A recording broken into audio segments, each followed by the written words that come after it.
Hola, hola, hola. Hola, profe. Hola, Hola, profe. profe. ¿Me escuchan? Sí, Sí,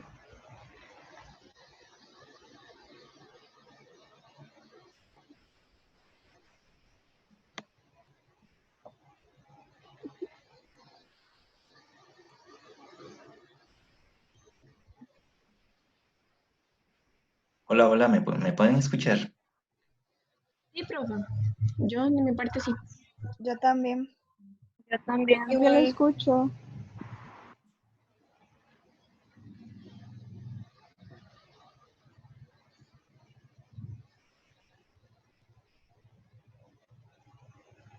Hola, hola, hola. no nos escucha, profe. No nos está escuchando, ¿verdad?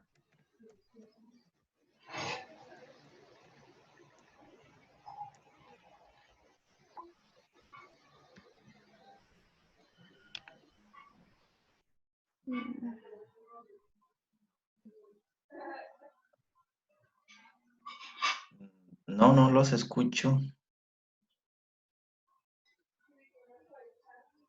Qué raro. Mm,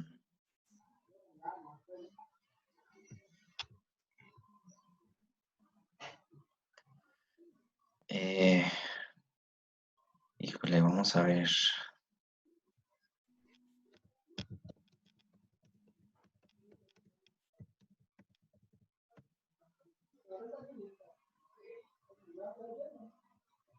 Vamos a ver. Estoy.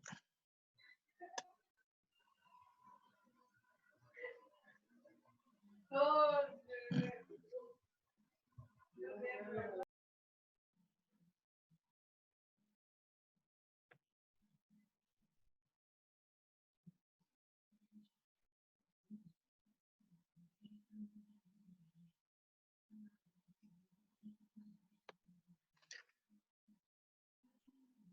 Oye, déjenme configurar otra vez el audio. Un momento, un momento.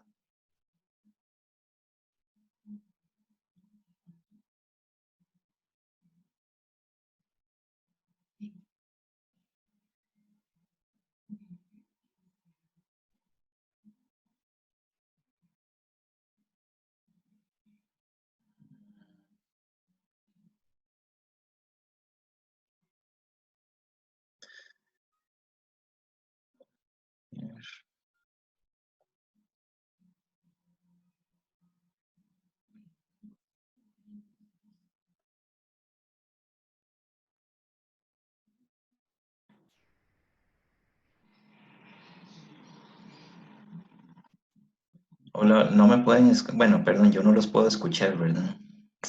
Mm, Todavía no, profe. Yo sí lo escucho. Bueno, ya las escucho, ya las escucho. Ok, perfecto. Listo, perdonen. Eh, Me puse a travesear algo y se me bloqueó esto. Ok, y ahora sí. Este, Buenos días a todos y a todas. Buenos Eh, días. Vamos a iniciar con las presentaciones de ustedes y vamos con el tema del grupo de diagnóstico participativo. Antes de esto, bueno, ahí estoy poco a poco revisando los ensayos, entonces recuerden, es un porcentaje, ¿verdad? No es una nota de 80, 90 o así. Sí, es un porcentaje, es que no lo configuré bien para el tema de notas. Y les estaría también dejando otra pequeña asignación en estos días. Igual, todo, ahí nos comunicamos por el WhatsApp.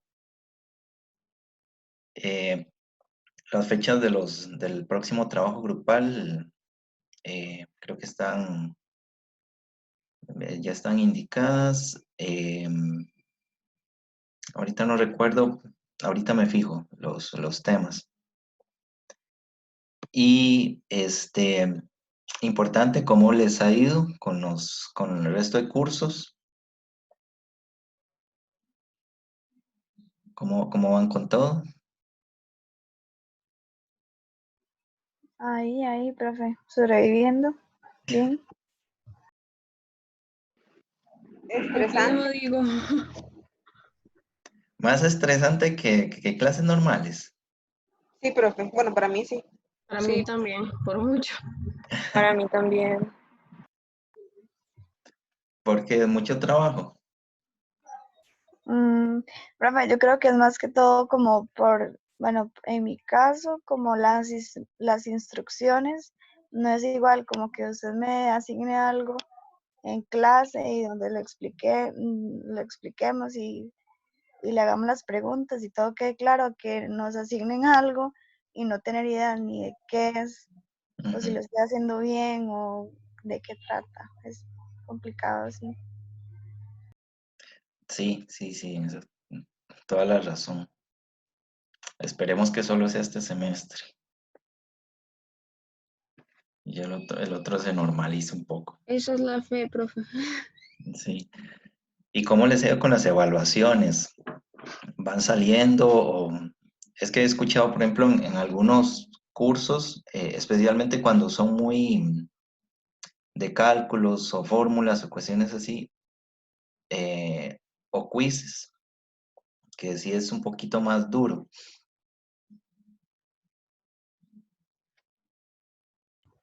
Pues literal, yo creo que todos hemos tenido quizzes toda la semana, Ujú. por lo menos ¿cómo se llama? En algunos cursos. No en todos, pero sí en algunos. Ah, ok. Ok.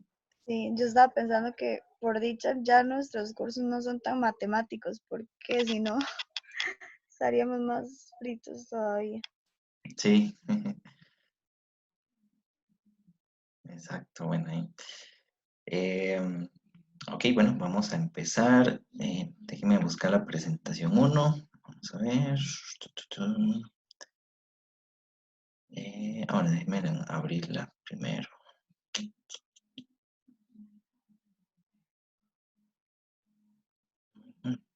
Profe, Sí, ¿puedo cambiar lo de la diapositiva, lo que le dije ahora? sí, patrona. Ya, sí, sí, sí, Ah, bueno, sí, inmediatamente, como usted lo ordenó. No, mentira. Sí, sí, bueno, está bien, gracias, profe. con gusto. Vamos a ver.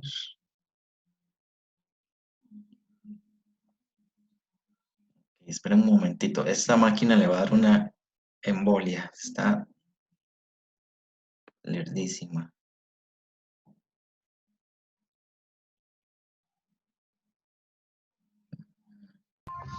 Profe, y estaba revisando ahorita que usted consultó lo de los trabajos grupales. Dice que el siguiente trabajo grupal sería para el 20 de junio y es Ok. sobre participación social inteligente, sobre cómo casas, crucitas.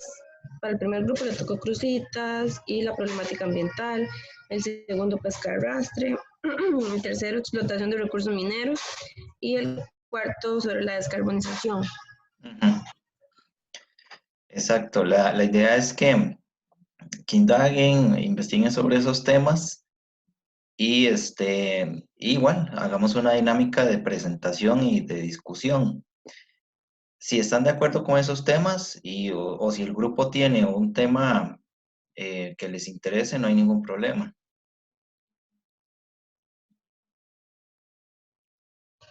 Está bien, profe. Vamos a ver.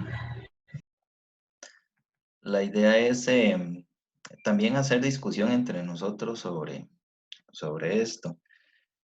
Eh, a mí, por ejemplo, ahorita me está llamando la atención con el tema crucitas.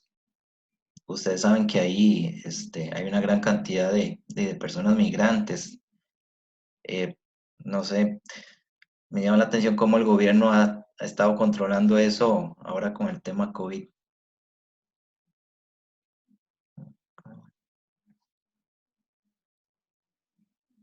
Porque a esa zona es tierra de nadie.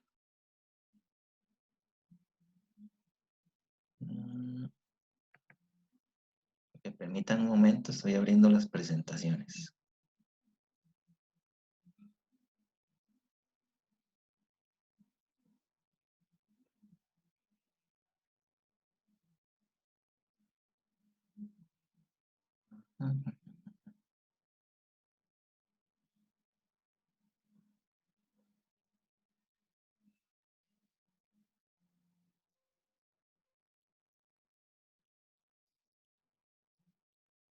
Y cartografía.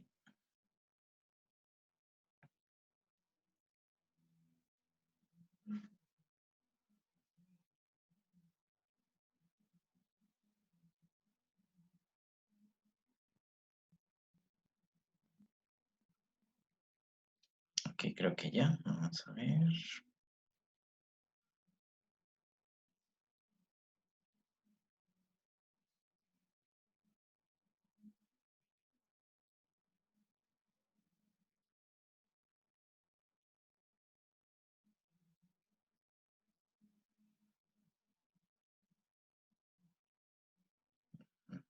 La, me dicen si la pueden ver.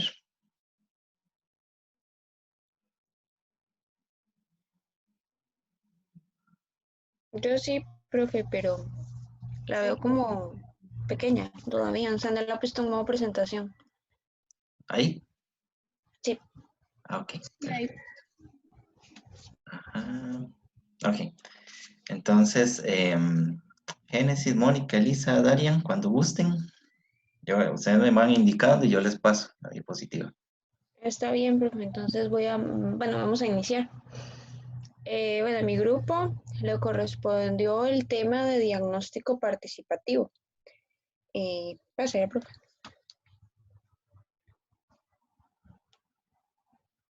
Bueno, primeramente lo que es diagnóstico participativo está formado por dos palabras.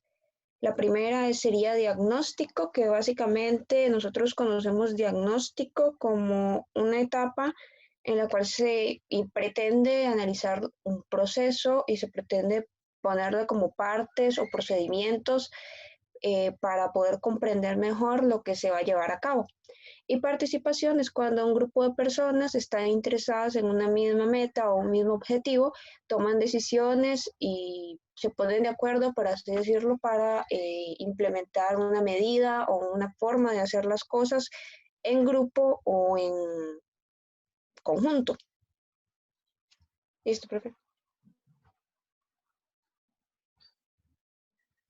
Entonces, arraigado a esos dos conceptos, la pregunta es, ¿qué es diagnóstico participativo?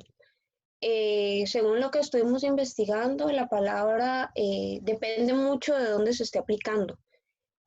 Por ejemplo, esta estructura o esta técnica se utiliza mucho en diferentes áreas. Vi, por ejemplo, algunos que la utilizaban en el sector salud, otros que en el sector de alimentos, otros en el agrícola y eran muchos. Entonces, dependiendo el concepto es el mismo, pero terminan como modificándolo o haciéndole algunas modificaciones dependiendo del ámbito en el que se utilice.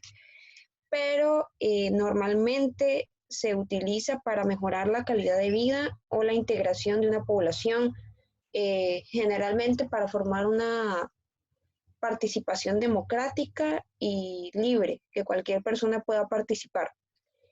En realidad esto se intenta hacer para encontrar los aspectos positivos y minimizar los negativos. Básicamente es eso, sin embargo, hay otros conceptos como el que sigue. Hay otros conceptos como por ejemplo que se utiliza para hacer un monitoreo de la participación de las personas, de los actores, de los que viven en la comunidad y se intentan elegir dependiendo del conocimiento, las experiencias o los roles que tienen dentro de la comunidad.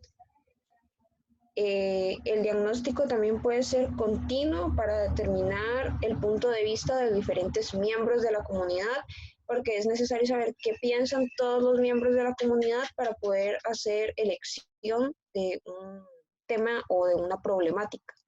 Más que todo surge como una forma de establecer una mejora, digamos, una mejora continua en la comunidad a raíz de problemas que surjan en la misma y que se puedan apoyar entre grupos unidos. Perfecto.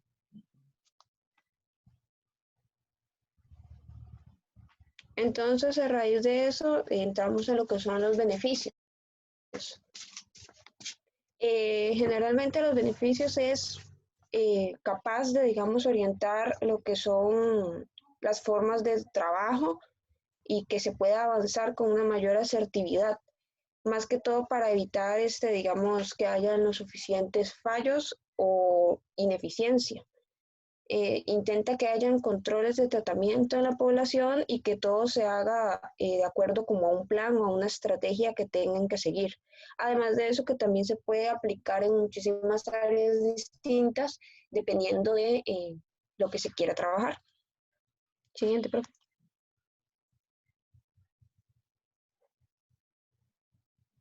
Entonces, básicamente entramos en lo que son las características del diagnóstico participativo. Primeramente es que hace posible el análisis y las necesidades específicas de cada comunidad, o sea que se acopla al acontecimiento que está pasando en cada comunidad, porque precisamente es muy fácil de acoplarlo. Después de eso también sirve para obtener información útil de una manera fácil, porque básicamente con esto lo que hace es que la comunidad disponga o haga saber o dé a conocer los problemas que están pasando en la comunidad. También, obviamente, por tener en ámbito lo que es el concepto participación, busca que todas las personas estén involucradas en la solución de problemas que afecten la comunidad o el sector en el que se están desarrollando. Siguiente, profe. También una de las características es que es importante que haya un compromiso por parte de la comunidad, así como también participación, porque si no, esta técnica no podría efectuarse de forma correcta si nadie participa o si no se tiene esa participación por parte de la comunidad. Se promueve lo que es la participación, obviamente, porque es inclusivo. Esto quiere decir que toma en cuenta la opinión de toda la población, independientemente de su edad o de su ocupación. Y toda esa información que recolecta la utiliza para saber cuál es la realidad de la comunidad, sus problemas y encontrar aspectos positivos, los cuales podrían reorientarse a una mejora en la comunidad. Siguiente.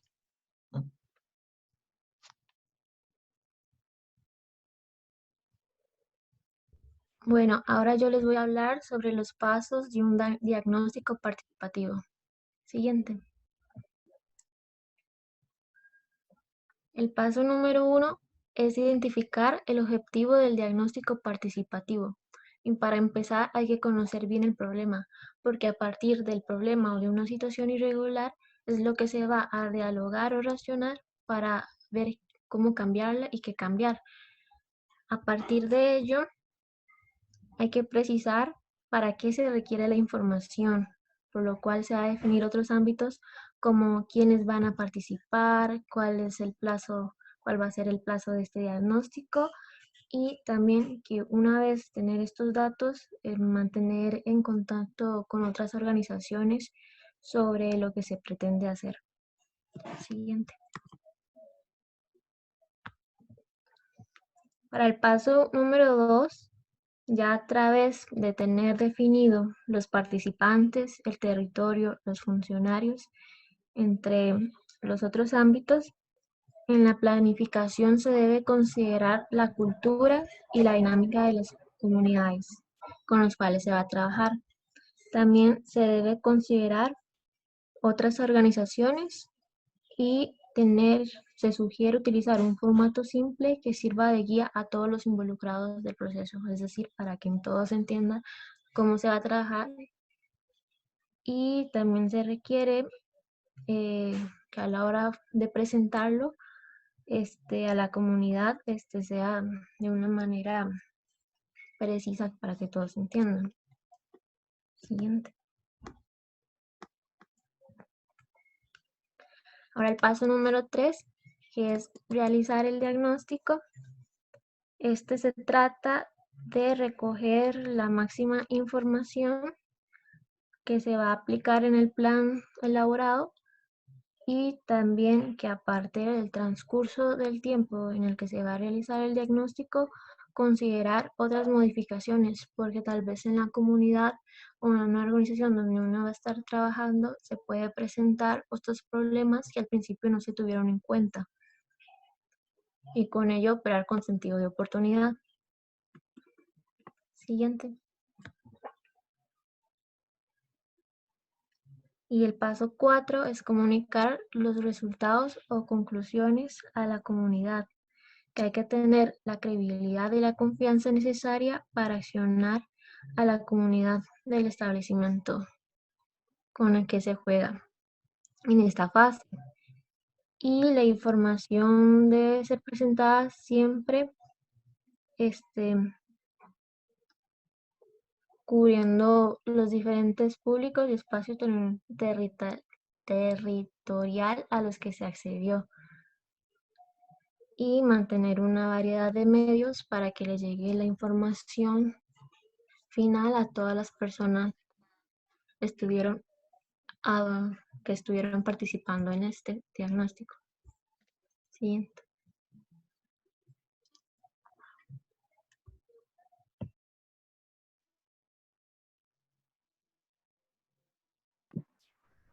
Seguidamente, me corresponde platicarles acerca de las técnicas que se deben considerar para la elaboración de un diagnóstico participativo.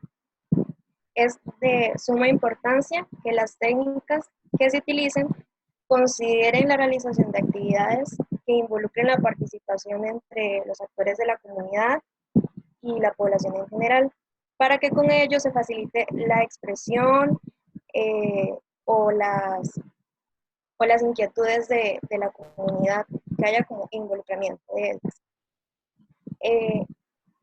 Es importante que para la realización de la recolección de información de las personas se distingan dos tipos de técnicas. Siguiente, profe. Entre ellas, la primera son las técnicas individuales. Estas básicamente se subdividen se subdivide esta en un tipo, que es la técnica de entrevista y comunicación oral. Esta se define como que busca la información que proporcione diferentes puntos de vista de la situación, de los problemas o las circunstancias que presente o las inquietudes que se presenten en la comunidad, y habitualmente se recoge la información a través de informes claves mediante los líderes de la comunidad o los grupos de interés que están conformados. Los ejemplos de técnicas individuales son las entrevistas semiestructuradas, la estructurada y los cuestionarios. Siguiente, profe. Siguiente. El otro tipo de técnica es la colectiva o grupal. Esta puede estar conformada por pequeños grupos o grupos masivos. Los tipos son técnicas de dinámica de grupos. Esta no la voy a ahondar, puesto que la compañera Mónica después va a hablar sobre ella. Después está la técnica de visualización. Esta básicamente se define como las técnicas en las que se emplean representaciones gráficas, lo cual facilita la participación de las personas mediante diferentes niveles de educación y comprensión de los temas a tratar. Y los tipos de técnicas de visualización son las matrices, los mapas, los esquemas, los mapas de actores, sociogramas, flujogramas y diagramas temporales. Y por último está la técnica de observación de campo. Esta básicamente lo que pretende es recoger información de manera grupal para posterior análisis mediante las técnicas de visualización que anteriormente les comenté.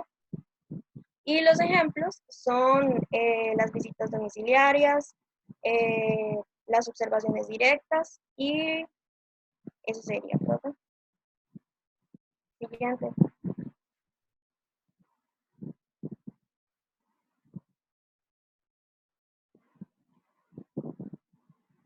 Bueno, como Elisa lo mencionó, existen diferentes tipos de técnicas, pero más que todo nosotros decidimos enfocarnos en las técnicas de dinámicas de grupo porque están como más relacionadas a nuestro ámbito. Siguiente, pues. Entonces, para empezar, ¿qué son las dinámicas de grupo? Dice que las técnicas de dinámicas de grupos son aplicadas en procedimientos o medios sistematizados para organizar y desarrollar la actividad de grupo. Entonces, estos son como medios, métodos o herramientas usados al trabajar con grupos para alcanzar la acción del mismo. Además, este tipo de técnicas tienen el poder de activar las opiniones, las motivaciones personales y también de potenciar tanto lo que es la dinámica interna como la externa. Esto para poder medir las fuerzas grupales integradas y dirigidas hacia lo que son las metas del grupo. Siguiente.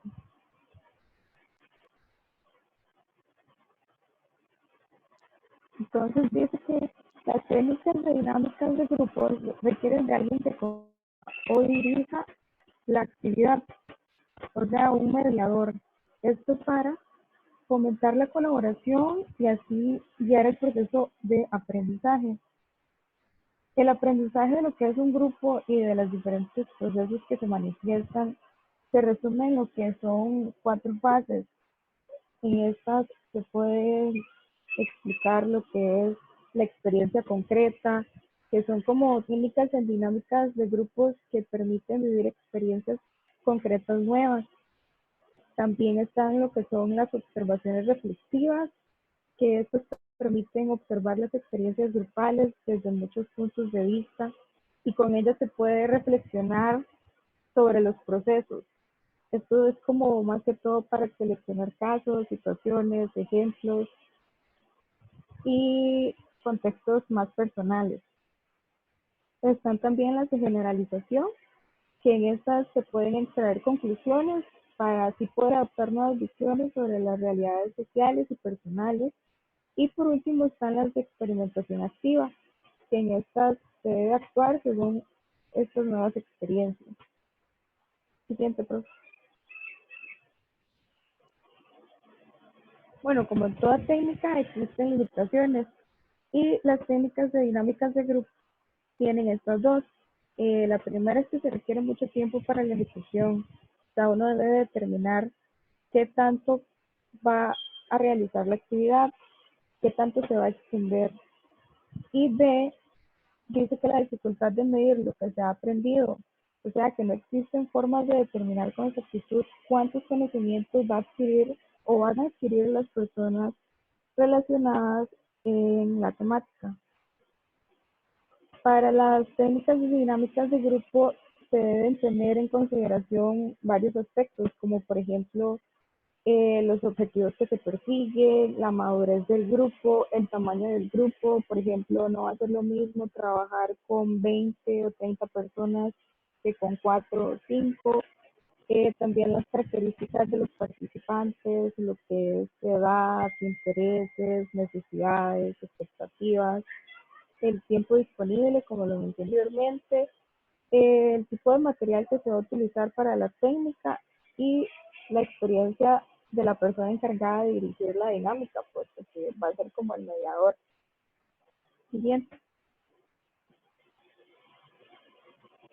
Bueno, estos ya son como algunos ejemplos de las técnicas de dinámicas de grupo, que entre ellas están lo que son el simposio, que esto tiene como principal función responsabilizar a los miembros del grupo y los hace como más participativos, además de que fomenta lo que es el aprendizaje y el diálogo de la discusión. Luego están los seminarios, que en estos se enfocan más en lo que es el pensamiento crítico y estimulan el intercambio de puntos de vista. Siguiente.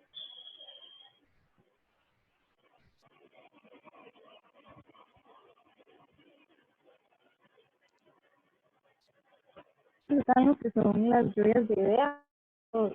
Nosotros prácticamente las veamos en la mayoría de los cursos. y en estas es como para incrementar el potencial creativo de las personas y resolver ciertos conflictos. Es como una forma más divertida, por así decirlo. Están luego lo que son los juegos y simulaciones, que en estas se promueve la interacción y lo que es la comunicación, y también como las lluvias de ideas son como más divertidas para realizar. Y por último están los grupos de intercambios de experiencias, que en estas, a partir de las experiencias de las demás personas involucradas en la actividad, se favorece la integración y se buscan soluciones de problemas. Y ya para concluir, las técnicas de dinámicas de grupo son aquellas que se utilizan para o sea, para visualizan, experimentan, permiten vivenciar e inclusive aquellos que participan en procesos de interacciones grupales. Y eso sería. Gracias. Ok, gracias, chicas. El grupo, comentarios, consultas. Abrimos el espacio.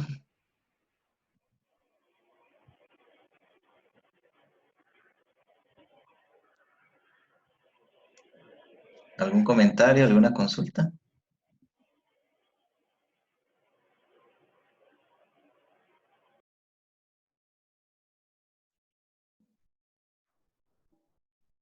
¿Nadie? ¿Todo claro?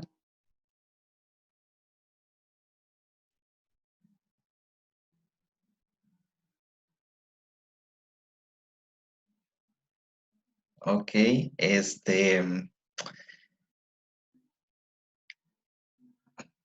¿qué medios utilizarían ustedes, por ejemplo, para algún trabajo de diagnóstico participativo? Vamos a ver, el medio para difundir la información en una comunidad rural.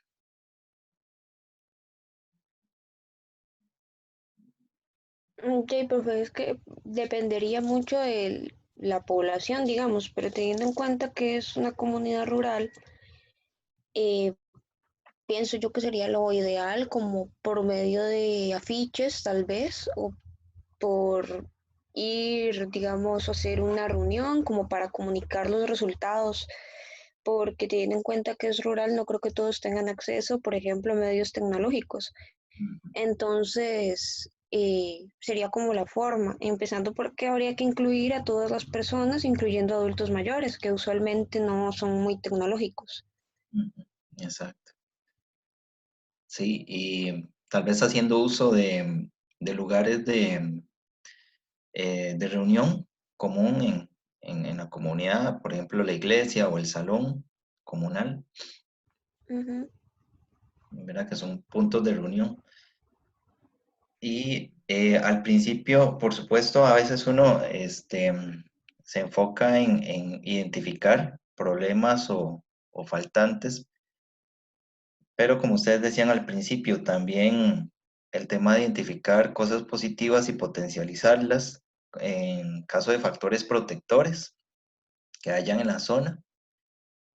Eh, Recordarán ustedes, un factor protector en una zona puede ser el tema de alimentación, ¿verdad? Que sea una zona que se alimenta bien, el tema de consumo de granos, semillas, etcétera, o una alimentación más balanceada. Entonces, ¿cómo potencializar eso?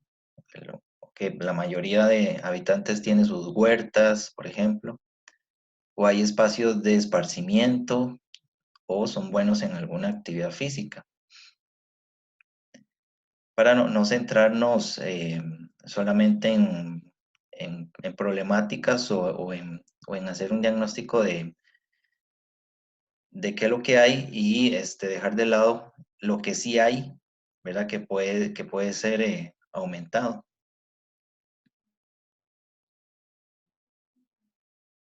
Ok. ¿Algún ejemplo que tengan en diagnóstico participativo o si han hecho algún ejercicio en lo que llevan de carrera?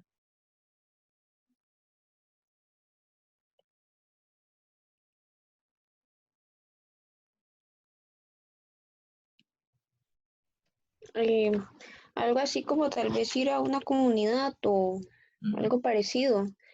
Y profe, en mi caso sería únicamente cuando en el curso que llevamos con usted había que ir a una comunidad o algún grupo organizado como para ir a conocer y ayudarles en hacer algo para la comunidad.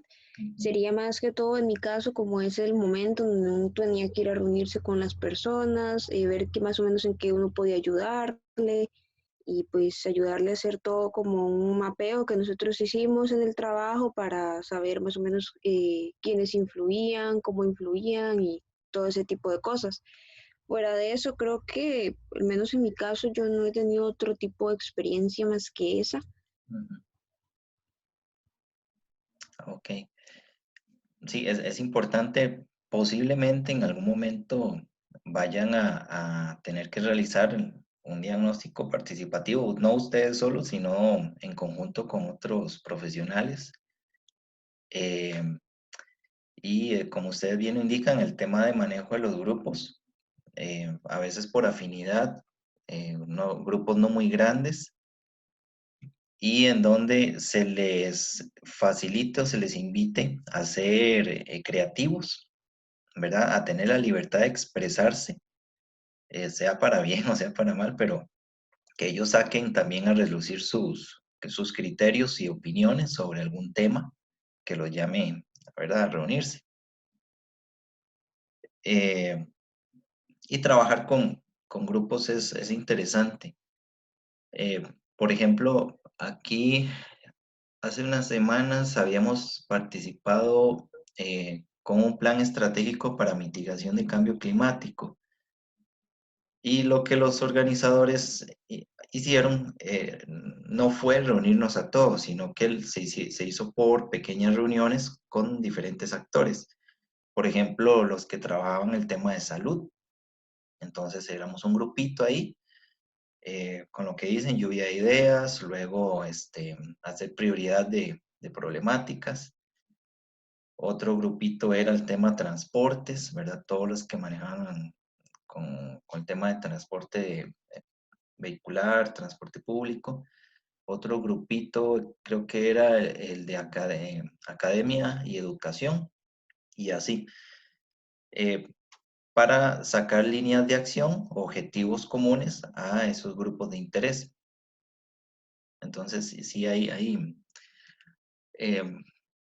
hay que ser creativos, pero hay muchas formas de extraer esa información importante para generar ahí algún proyecto. El resto del grupo, ¿no? ¿Ningún comentario, sugerencia?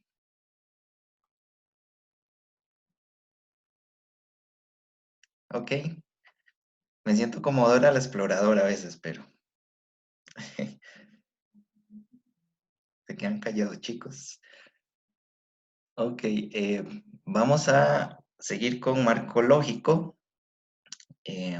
Están todos, ¿verdad? De marco lógico. Sí, profe. Sí, Ok, profe.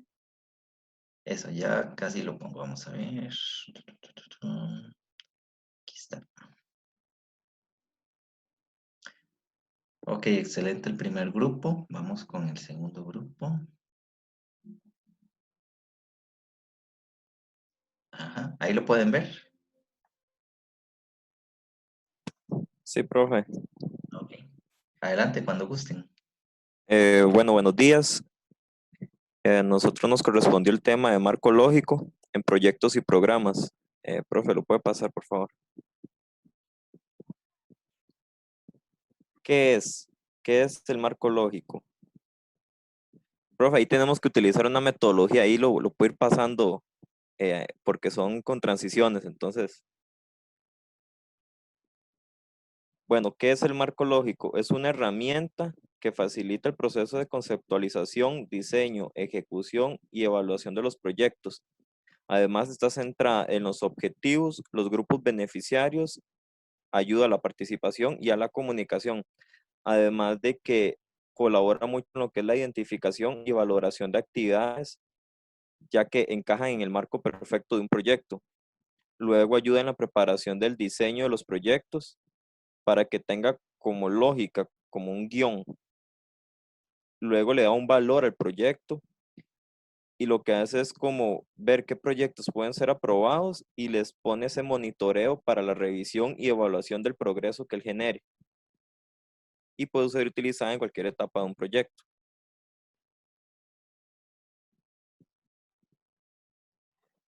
Generalmente, los proyectos poseen 3 problemas comunes en donde el marco lógico puede ayudar a resolverlos, que son como en precisión, ya que muchos de estos proyectos carecen de la misma, no se ejecutan exitosamente y el gerente no muestra compromiso. Eso lo vemos en muchos proyectos que, bueno, inclusive nosotros en la universidad a veces hay un proyecto de X curso que decimos, qué pereza hacer este trabajo. Entonces lo que hacemos es que no mostramos esa responsabilidad, ese compromiso de hacer las cosas y hasta lo hacemos un día antes porque qué pereza.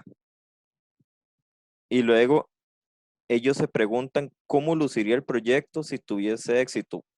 Casi nunca pasa eso.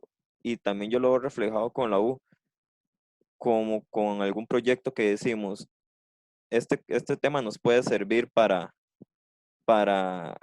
los trabajos finales de graduación, ejemplo, como a veces nos dicen, pero nunca pensamos en eso, sino que lo dejamos ahí estancado.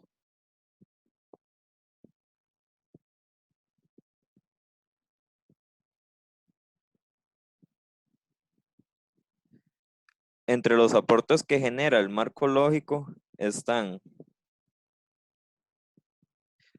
facilita la comunicación entre los participantes del proyecto, genera acuerdos precisos en objetivos, metas y riesgos del proyecto, da un temario analítico común que mejora la interpretación. Aquí básicamente lo que hace es que lo ponen, como decimos, en un mismo idioma. Además que acorta los documentos, los hace concisos y directos, no se andan con rodeos, sino justo lo necesario. Es 1000 veces mejor un trabajo de 2 páginas bien claro que de 20 páginas en rodeos y repitiendo lo mismo.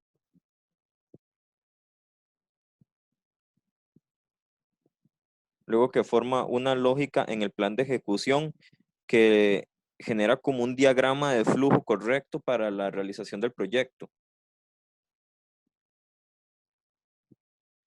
Además que genera el monitoreo y la evaluación del proyecto, prácticamente dura antes, durante y después del proyecto. Eso va de la mano. Y permite hacer un resumen de absolutamente todo el proyecto en un solo cuadro, en una matriz que ahorita se la vamos a exponer.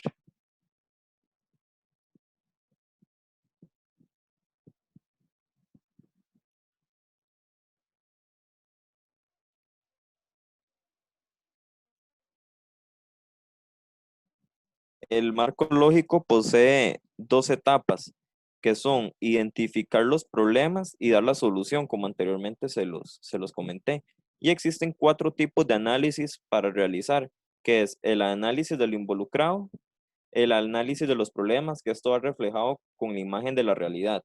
Luego, el análisis de los objetivos, que es como la imagen del futuro o una situación mejorada del proyecto, y el análisis de las estrategias, que lo que hace es comparar las diferentes alternativas en respuesta a una posible contrapropuesta, como un posible problema que se tenga en el camino del proyecto. Y la otra etapa es la etapa de planificación, que es donde se elabora la matriz del marco lógico.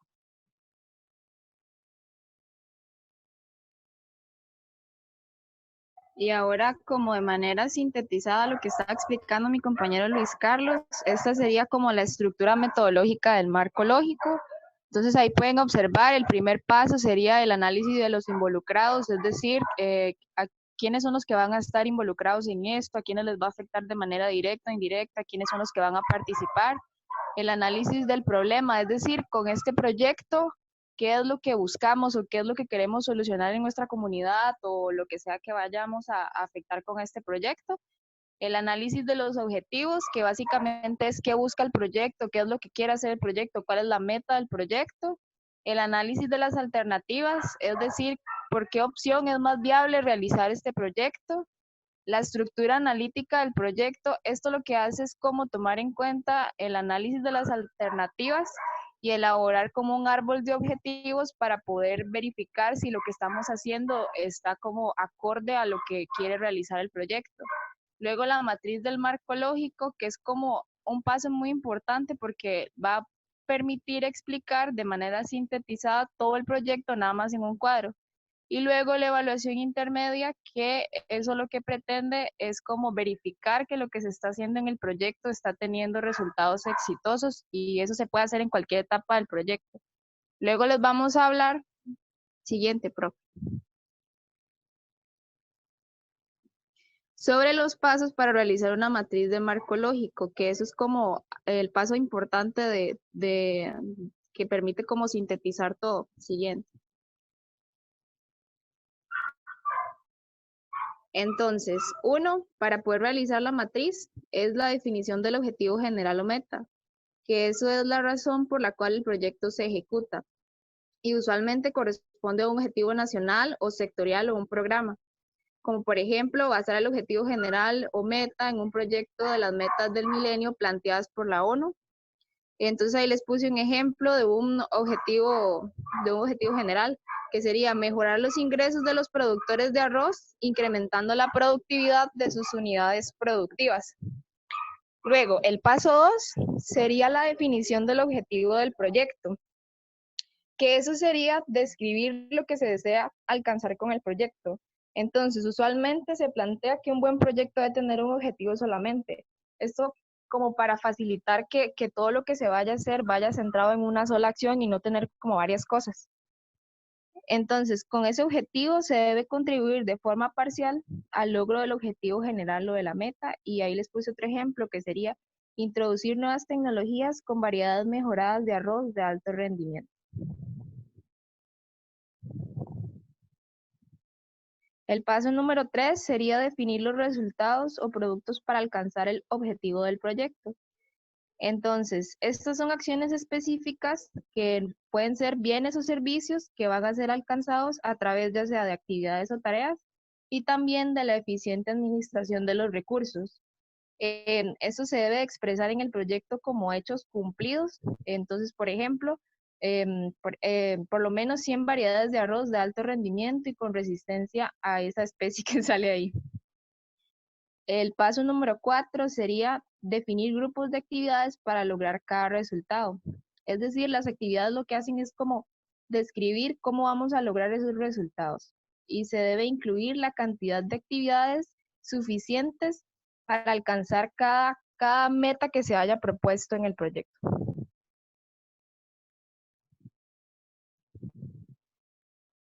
Y el paso número 5 sería verificar la lógica vertical de los objetivos y las actividades. Para eso se utiliza como este concepto que está aquí, que es la lógica de causa y efecto, que básicamente lo que quiere decir es que si realizamos ciertas actividades bajo ciertas condiciones vamos a esperar un resultado. Entonces lo que quiere es que los elaboradores del proyecto piensen que lo que están haciendo a futuro van a tener un producto. Entonces, por ejemplo, aquí ponen esto. Si abastecemos a los agricultores con semilla mejorada y organizamos un sistema de crédito, la producción aumentará. Si la producción aumenta, el ingreso familiar también aumenta.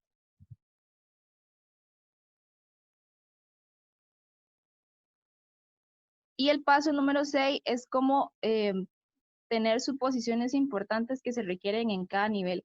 Esto es como pensar en qué podría pasar si se me da de esta manera o se da de otra manera. Entonces, eso va a responder a la pregunta de qué condiciones deben existir para alcanzar los objetivos. Aquí ponen estos ejemplos de suposiciones. Entonces puede ser, si caen 250, la unidad, bueno, de lluvia entre abril y junio, si no hay huelgas al inicio del proyecto, que los productores estén dispuestos a adoptar o si hay respaldo institucional. Entonces es como pensar en lo que podría pasar y en lo que no.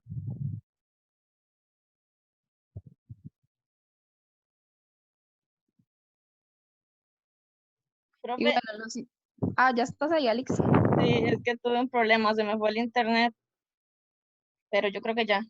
¿Me escuchan bien? Sí, Sí, sí. Bueno, bueno, el paso 7 es la creación de indicadores objetivamente verificables, los IOPS, que este paso o los indicadores se rigen bajo el principio, si se pueden medir, se pueden manejar. Profe, pásele ahí, por favor.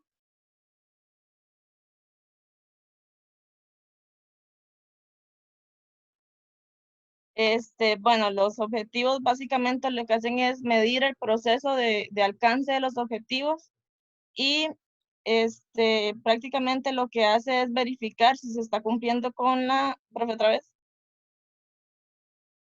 con la columna de resumen narrativo de la matriz. Otra vez. Y estos indicadores nacen a partir de la interrogativa, ¿cómo se sabe si lo que se ha planeado está sucediendo o sucedió? Bueno, para esto necesitamos números y cifras, entonces por eso nacen los indicadores, para saber si estamos haciendo las cosas correctamente o si no las estamos haciendo.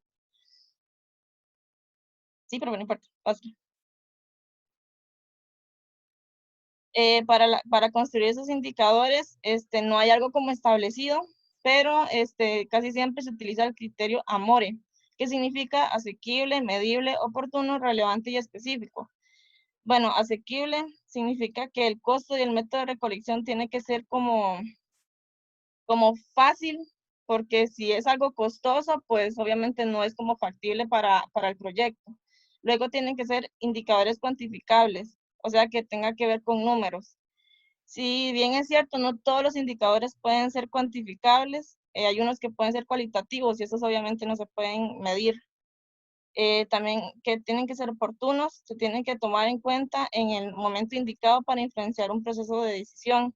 O sea que no vamos a medir los indicadores al final cuando ya están todos los resultados ya hechos, porque obviamente no podemos como cambiar las cosas. Luego, relevante, que estos datos tienen que ser precisos e importantes para el proceso de decisión, como mencioné antes. Y luego que tienen que ser específicos, tienen que ser indicadores concretos y estar íntimamente relacionados a lo que el proyecto busca cambiar.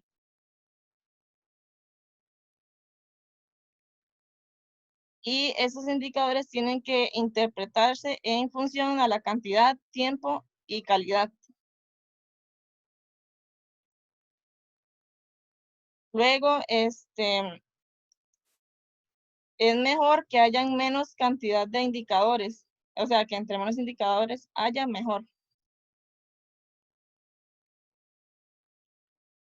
Luego, el paso 8 son los medios de verificación, que son las fuentes de información que demostrarán que los indicadores pueden ser construidos. Bueno, aquí yo les traje dos ejemplos, o les enseñé dos ejemplos, que el primero es ingreso del productor incrementado en un porcentaje en 1999. Y bueno, el medio de verificación de este porcentaje es la encuesta. Luego, otro ejemplo es el porcentaje de estudiantes de quinto año aprobados en matemáticas a partir del segundo bimestre escolar, que el medio de verificación en este caso son los exámenes. Este tipo de medios de verificación se pueden implementar en un proyecto. Y el paso número 9 es costear las actividades y elaborar un presupuesto, que si bien es cierto, para elaborar un proyecto siempre necesitamos dinero. Entonces, para elaborar este presupuesto hay una serie de pasos que se pueden seguir. Y el primero es mostrar las actividades correspondientes a cada resultado, organizarlas en orden cronológico. Y el segundo es definir en detalle los recursos humanos y financieros para cada actividad. El tercero es discriminar los recursos en categorías presupuestales para desarrollar el presupuesto final. El cuarto, sumar los costos por actividad y por resultado en una columna separada. El quinto, comparar los recursos requeridos con los disponibles y ajustar el presupuesto de acuerdo con ellos. Y el último, Cuando tenga que rediseñar un proyecto, concéntrese en los ítems prioritarios que se identificaron durante la fase de planificación del proyecto. Y este, que es el paso número 10, es una lista de chequeo para el marco lógico. En realidad esto es como que permite evaluar el proyecto. Entonces hay una serie de ítems. Les va a leer el primero, por ejemplo, que dice, el proyecto tiene un solo objetivo, como para que los elaboradores del proyecto vayan verificando que cada paso esté cumplido y esté de la manera correcta. Siguiente.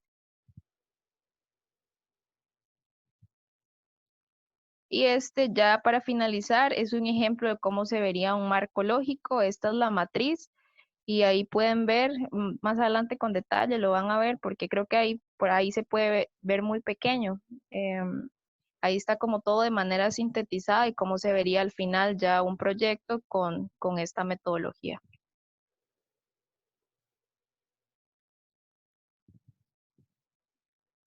Y muchas gracias.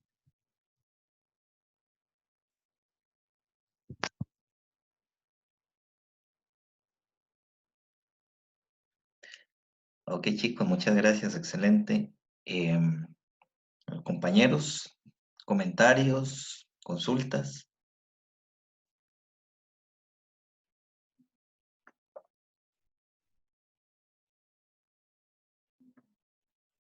¿Todo bien? Ok. Em, Como bien lo decían los compañeros, sí, el marco lógico pues, es usado para lo que son proyectos de inversión, proyectos muy concretos, muy específicos que responden a políticas públicas o programas de desarrollo. Este es un formato muy común en la administración pública y para ONGs, porque como es tan sintético y como va al grano, ¿verdad? Los fondos que se destinen a ciertos temas tienen que ir bien fundamentados. Eh, Algo importante que ellos indicaban era el tema de las suposiciones o los riesgos. Eh, ¿Qué mejor ejemplo que lo que nos acontece actualmente con COVID? COVID vino a suspender proyectos, ¿verdad? A veces o sea, nadie se imaginaba el tema de una pandemia y posterior una recesión mundial. Son cosas que suceden, ¿verdad? Y a veces, por más que tratemos de visualizar esos posibles riesgos, pues suceden cosas extraordinarias como estas. El tema del presupuesto, muchas veces un ente financiero que dispone de cierto recurso les va a decir, bueno, ¿cuál es la contrapartida de la organización? Las contrapartidas pueden ser en especie o pueden ser en dinero, en la parte monetaria. En especie puede ser tiempo destinado al proyecto, aporte profesional de bueno, de ciertas personas, instalaciones que se faciliten, etcétera. Entonces, uno va sumando ahí la contrapartida. Por ejemplo, un proyecto para gestión de residuos sólidos. Entonces, qué sé yo, el Fondo para Conservación de la Naturaleza dispone de $50,000 para un proyecto X. En compostaje, por ejemplo, en manejo de residuos orgánicos. Son $50,000, pero ellos van a pedir siempre cuál es la contrapartida del grupo que está proponiendo X proyecto. O el proyecto vale $80,000, por ejemplo. Entonces, bueno, indíqueme la contrapartida. ¿Qué es lo que aporta el equipo?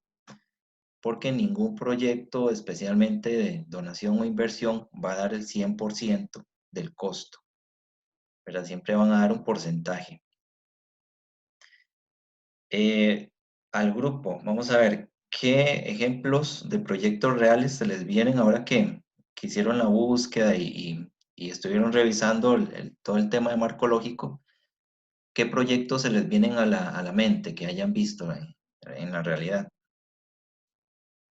Que se ajusten al marco lógico.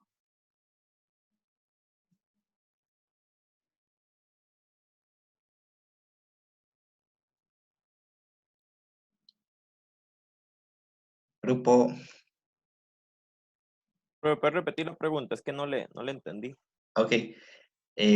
Ya que revisaron el tema de la metodología de marco lógico, ¿qué ejemplos se les vienen a la mente?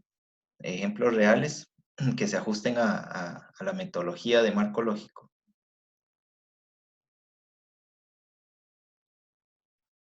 Profe, yo siento que un proyecto que yo he visto que se andan con muchos rodeos y incluso no le explican a la población con palabras, mm, no sé, como con palabras o sea, reales que ellos entiendan, es lo que está pasando en Bagaces con lo del arsénico y el AIA, Ujú, que yo creo que tienen, pero son años de estar luchando contra eso. Y supuestamente, a lo que tengo entendido, hay reuniones y todo con la población, pero el problema es que casi no van a la reunión, pero cuando se les va el agua y sí pelean. ujú, Y también siento que han existido, no sé, como esa falta de ver si el proyecto va o no va. Entonces siento que puede encajar en un marco lógico perfectamente, porque para lo que llevan de tiempo y el recurso que es vital, siento que es algo que se le tiene que dar prioridad. ujú. Sí, sí, sí, totalmente de acuerdo. Ahí el objetivo central sería el tema de cumplir con la normativa de abastecimiento de agua potable. Y ahí habría que valorar entonces qué inversión debo hacer en tecnologías para controlar el tema de los niveles de arsénico. Ah, las chicas, ¿algún otro ejemplo?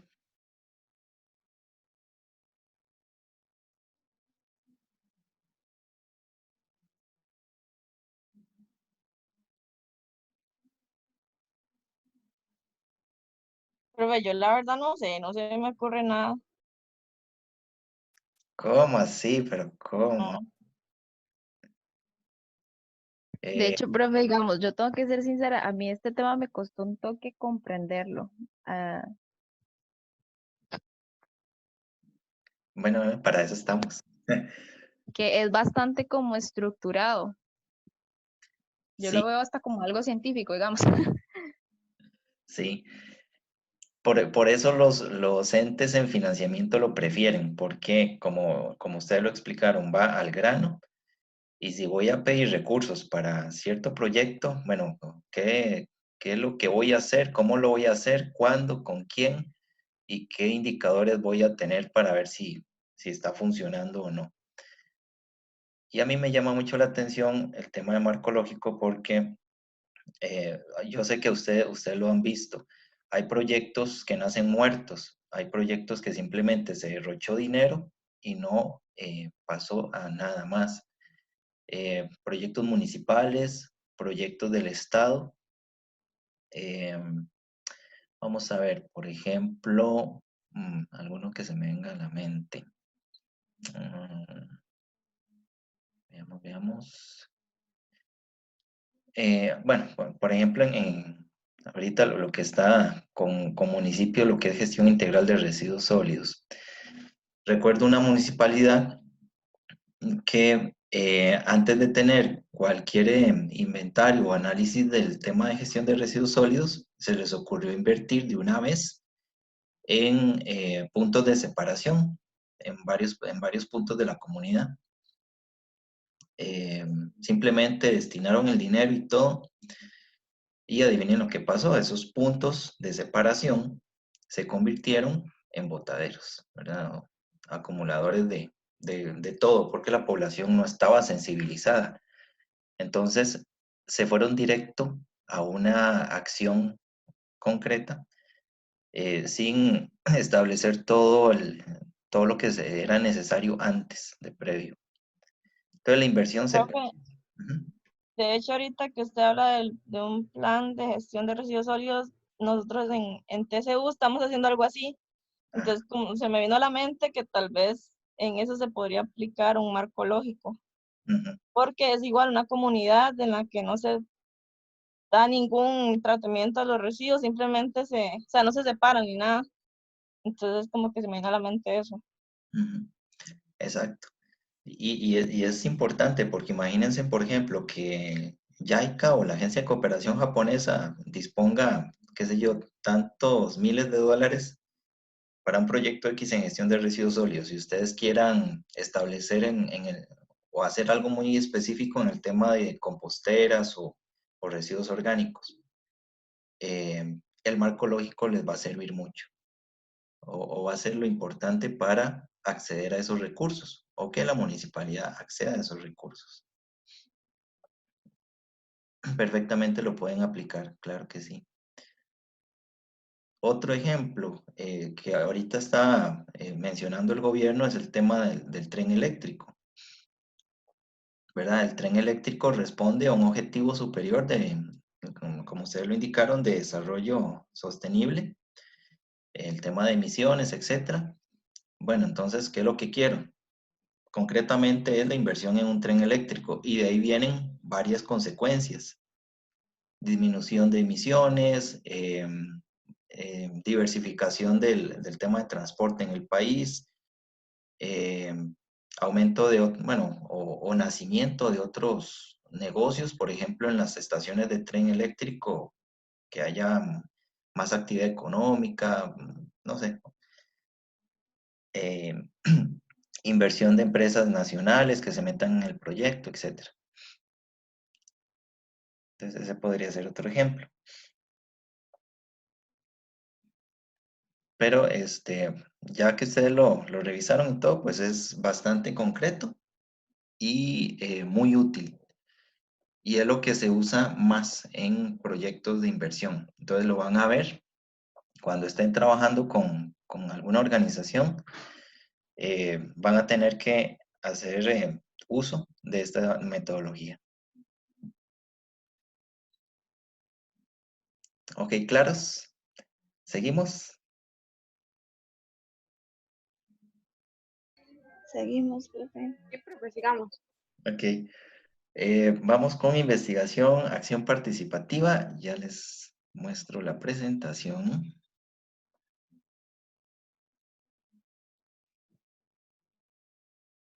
Vamos a ver. Ah, ahí lo ven, ¿verdad? ¿Sí lo ven? Ok, Samantha, Rebeca, Graciela, Lisa, cuando gusten. Buenos días, compañeros y profesor. A mi grupo le correspondió el tema de investigación, acción participativa, IAP, iniciales. Pásalo, profe.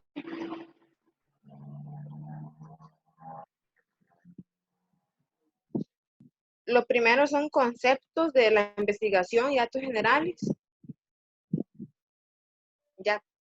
Ok, entonces la investigación hace referencia a formas de investigación e intervención social que, a diferencia de la actual concepción de las políticas de servicios,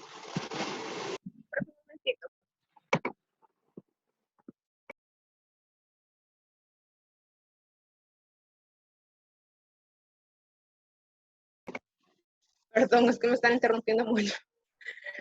Bueno, que a diferencia de la actual concepción de las políticas y los servicios sociales, parten de la capacidad de las personas para determinar un problema y llevar a cabo acciones que intenten solventarlo. Entonces, es un trabajo en equipo en donde la comunidad básicamente se involucra activamente y no es solamente como algo que yo voy a estudiar. Ante una problemática dada, un grupo de personas pasa de ser objeto pasivo de la investigación a sujeto activo y se plantean cómo solucionar dicha problemática mediante un proceso colectivo. Como les dije anteriormente, la comunidad se involucra tanto como en recolección de datos, en buscar soluciones, en las acciones y todo eso. Pásale, profe. Preceptos de la investigación, acción participativa. La primera sería a partir de las demandas o necesidades expresadas por los afectados. Es decir, que no es solamente ir al lugar y ver qué es lo que ocupa, qué necesidades tiene, sino es ir al lugar y sentarse a hablar con las personas, porque no es lo mismo lo que yo veo a lo que ellos sienten. Dos sería pasar de la relación sujeto-objeto a la relación sujeto-sujeto. 3, la producción de conocimiento, o sea, la investigación, que está directamente relacionada con la acción, con la praxis de la comunidad. Y 4, la evaluación de los procesos es permanente y participativa. Pero ¿qué es la diferencia de las otras metodologías cualitativas? Bueno, básicamente la primera es la manera en que se aborda el objeto, porque parten de un diagnóstico inicial y de la consulta de muchos actores sociales, que son básicamente fuentes primarias de información, que lo que buscan es como consultar diferentes tipos de puntos de vista y no solamente quedarse en lo que yo sé. El otro sería el propósito, que busca que la población conozca más sobre sus problemas y lleguen a desarrollar una capacidad para solventarlos en un futuro. El accionar de los actores sociales, que ellos se van a convertir en investigadores activos de la problemática porque se van a involucrar tanto en la identificación de necesidades, en la toma de decisiones, en el proceso de reflexión y acción, entre otros. Y por último, los procedimientos que se desarrollan. Porque se puede decir que es una metodología cíclica porque los pasos que se desarrollan tienden a ser similares en todas, cuando se desarrolla en cualquier parte, digamos. Pásalo, profe. Y las metas serían mejorar y transformar la práctica social y educativa, articular de manera permanente la investigación, la acción y la formación, y acercarse a la realidad vinculando el cambio y el conocimiento. Pásalo.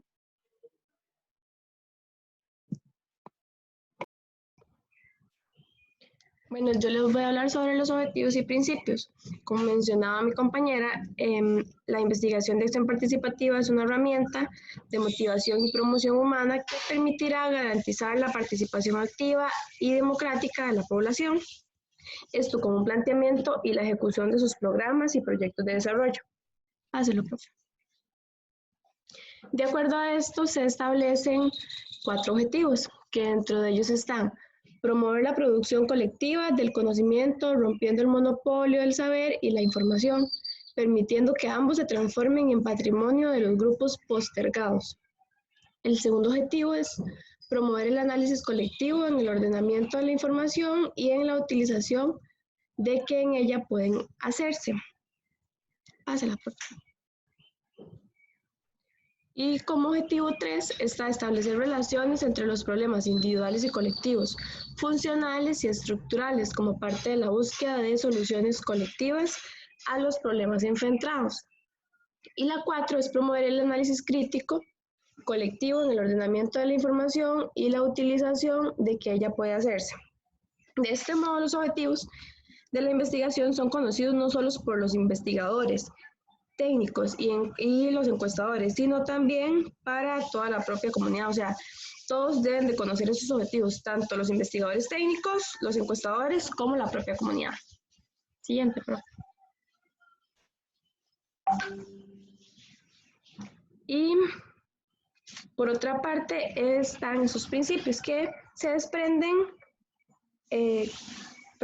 por otra parte están esos principios que se desprenden una serie para dar coherencia tanto a la utilidad de la investigación como también a su aporte en cuanto a una estrategia de investigación social que se aplica a los procesos de desarrollo. El primero dice que además de un proceso de investigación propiamente, debe constituirse un instrumento de acción para la comunidad. Además, la comunidad del grupo social tiene suficientemente capacidad para definir sus problemas y necesidades. Y la tercera, que toda comunidad o grupo social tiene potencialidades. ¿Cuáles son esas potencialidades? Como saberes, recursos humanos e intelectuales, para la decisión y ejecución encaminadas a su propio desarrollo. Siguiente, profe.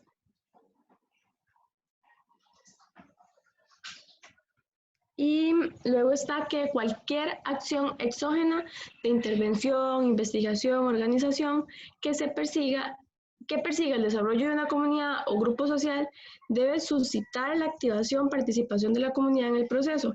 De lo contrario, esto no garantizaría el éxito. Y el último principio menciona que para impulsar la participación dinámica de la población es necesario introducir y garantizar un proceso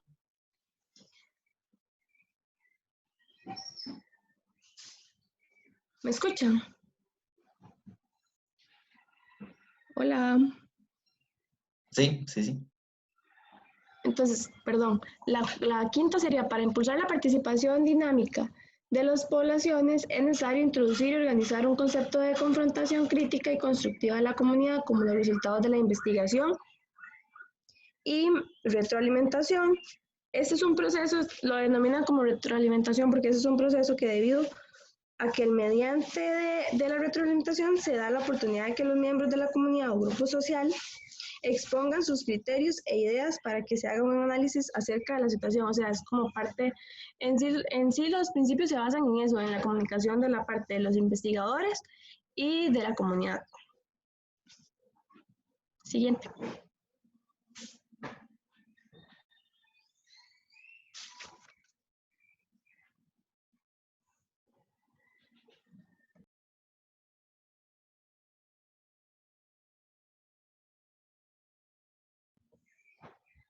Breve.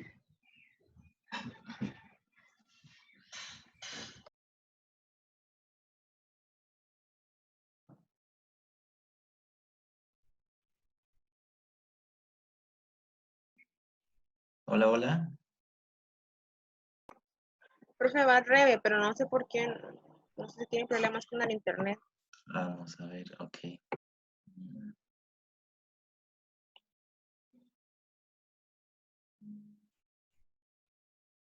Rebeca, Rebeca.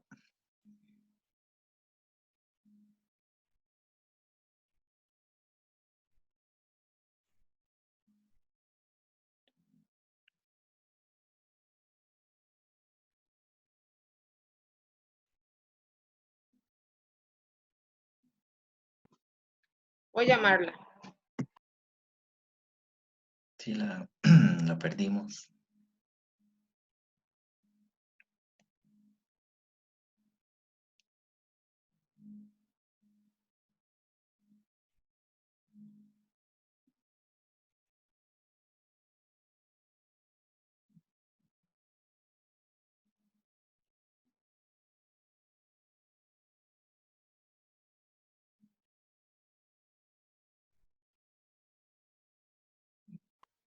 Profe, dice que está arreglando el micrófono.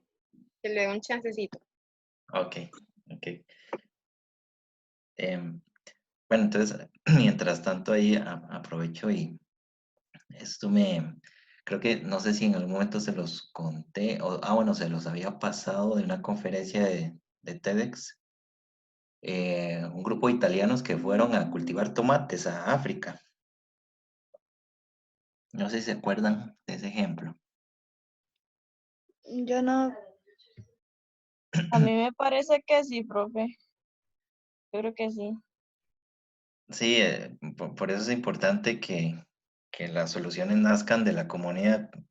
Por los italianos estaban contentos de unos tomates bien hechos, grandes, jugosos, y según ellos ya resolvieron el problema del hambre en una comunidad africana, y en la noche llegaron los hipopótamos y se comieron todos los tomates.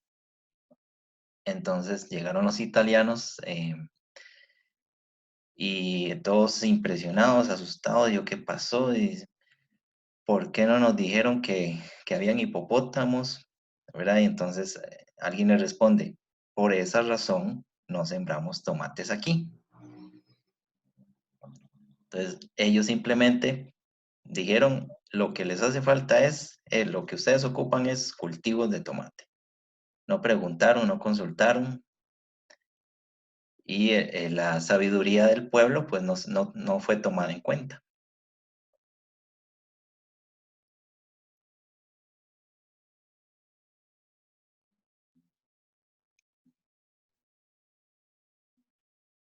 A ver.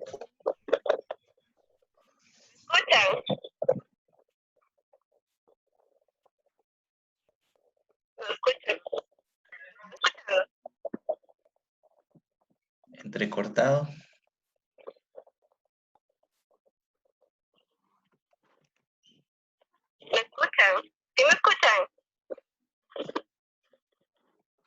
Sí, yo sí. Sí, pero muy bajito.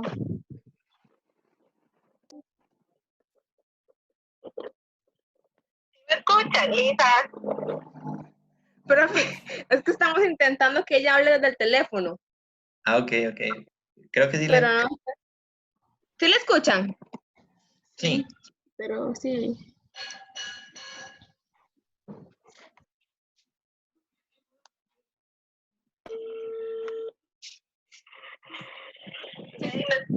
Sí te escuchan, Rebe, habla. Ah, bueno. Voy a correr esto aquí para ver bien. Bueno, yo voy a hablar un poco sobre las formas de organizar la investigación. Muchos investigadores han diseñado diferentes formas para organizar la investigación-acción y se han basado o se han orientado en este triángulo de Lewis. Voy a comentarles un poco quién fue Kurt Lewis, que fue un psicosociólogo estadounidense de origen alemán que durante toda su vida hizo propuestas con las que intentaba vincular el desarrollo teórico con la investigación empírica. Básicamente hizo muchos aportes a la investigación-acción. Y bueno, diseñó este triángulo que contempla la necesidad de la investigación, de la acción y de la formación como tres elementos esenciales para el desarrollo profesional. Se dice que los tres vértices de este triángulo deben permanecer unidos en beneficio de los tres componentes. Siguiente.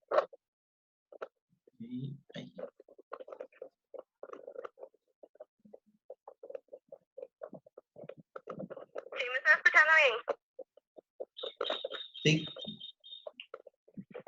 Bueno, Kurt Lewis diseñó este modelo llamado modelo de Lewis, en el cual se describe la investigación-acción como ciclos de acción reflexiva.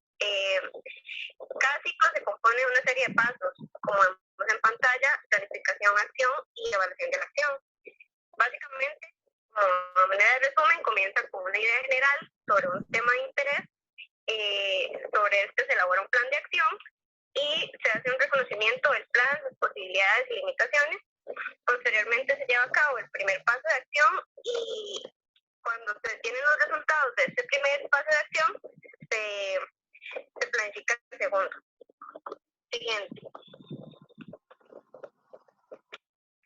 Desde este modelo de Lewis se han propuesto muchos otros modelos como el de Kemi, Elliot, Whitehead, que no quise profundizar en ellos porque básicamente son como los mismos, nada más que se estructuran diferente. Y bueno, esta es una investigación, un artículo de esta señora Mercedes Colmenares que utilizamos para realizar esta presentación. Siguiente. Y ella propuso una serie de fases para la investigación-acción. La primera sería descubrir una preocupación temática. Dice que esto se puede llevar a cabo con la búsqueda de testimonios, aportes y consideraciones de los investigadores interesados y con la práctica de un diagnóstico planificado y sistemático que permita la recolección de la información necesaria para clarificar esta temática. Siguiente.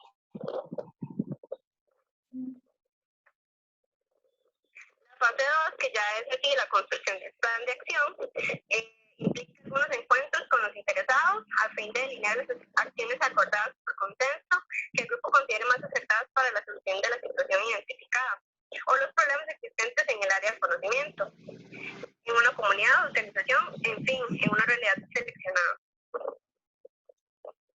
Siguiente. La fase 3, donde ya se ejecuta el plan de acción que previamente se construyó y que presenta las acciones tendientes a lograr mejoras, transformaciones o cambios. Siguiente. Y por último, la fase 4, que sería el cierre de la investigación, donde se comprenden procesos de reflexión permanente durante el desarrollo de esta, además de la sistematización, codificación, categorización de la información y la respectiva consolidación del informe de investigación, que da cuenta de las acciones, reflexiones y transformaciones propiciadas a lo largo de la investigación. Siguiente.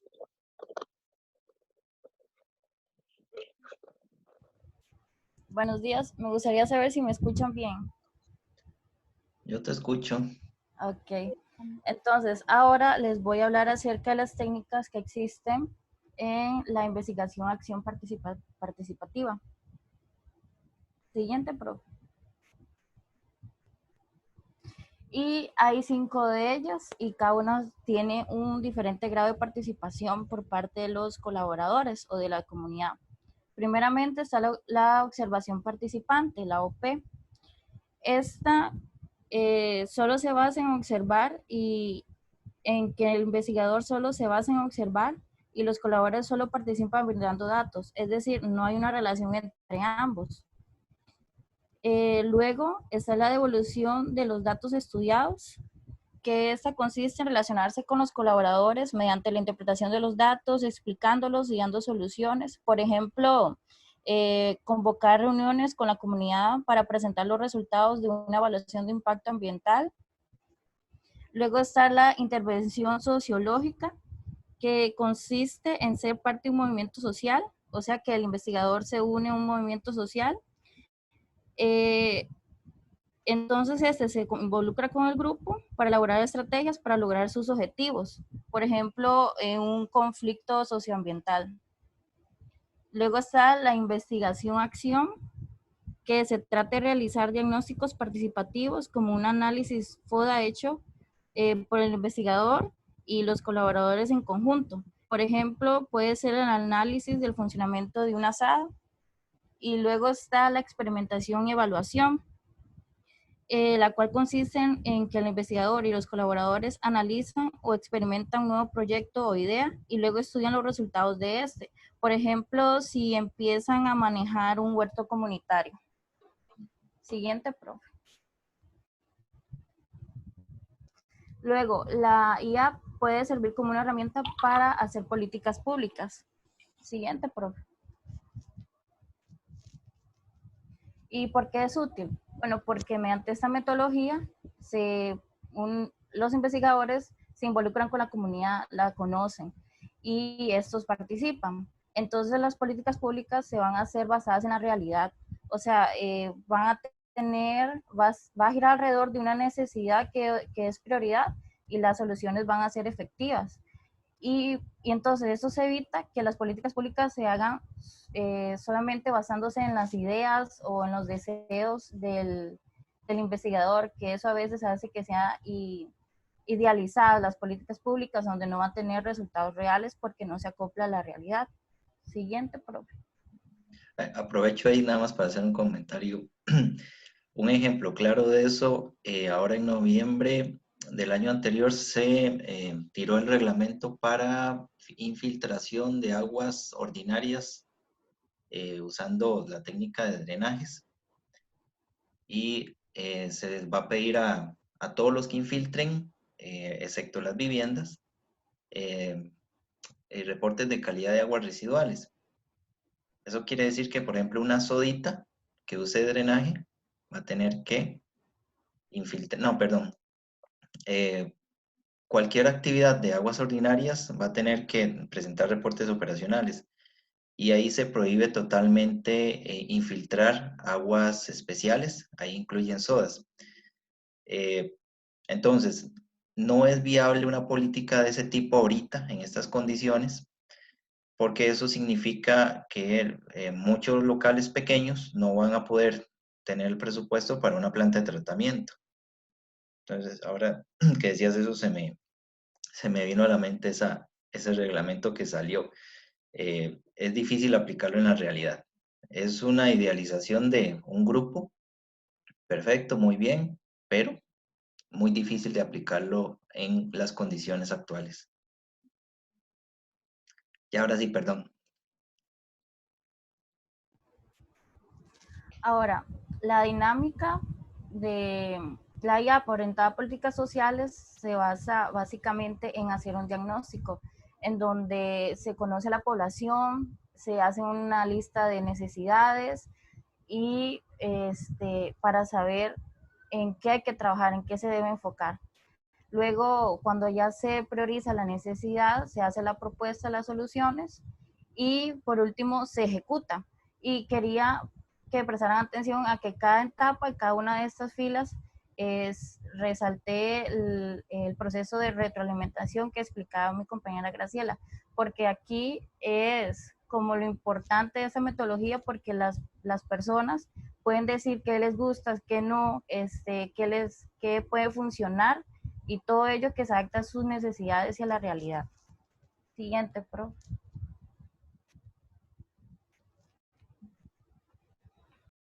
Y ya por último, yo les voy a decir un ejemplo de cómo aplicaron esta metodología. Entonces, el objetivo de este ejemplo o de esta situación que pasó fue desarrollar un modelo de intervención que utilice como agentes de cambio a mentores con características que eran semejantes a la población que se estudió. Esta población eran 20 personas con lesiones en la columna vertebral inducidas por violencia. El diagnóstico se hizo mediante 3 personas que tenían la misma lesión, que fueron contratados como consultores y como fuentes primarias de información. Es decir, escogieron 3 personas para hablar con ellas, ¿verdad? Y ver cómo la situación que rodea al resto de participantes. La situación problemática era que todas las personas o la sociedad lo que hacía era que discriminaba a la población que sufría esos tipos de problemas vertebrales. La planeación lo que hizo fue que el grupo de la universidad trabajó con el coordinador de un hospital local que se encontraba ahí por cerca del centro de la ciudad, que era el coordinador de la unidad de lesiones en la columna vertebral. Y entrenaron, por así decirlo, a 4 mentores con las mismas características que tenía el resto de población que se escogió, ¿verdad? O sea, problemas en la columna vertebral. La aplicación fue que los pacientes de la investigación eran visitados por sus mentores 2 veces por semana. Y cuando ellos salieron del hospital, todavía tienen como un contacto con los mentores, ya sea cara a cara o por teléfono. Y el coordinador del hospital también reclutó como pacientes de consulta externa, ¿verdad? Que podían ayudar en la situación. Y la evaluación es que los mentores guardaban un registro detallado de sus interacciones con los participantes y era entregado al hospital. Algo importante es que modificaban el programa cuando las personas hacían una retroalimentación, si les gustaba algo o si no. Hasta la próxima.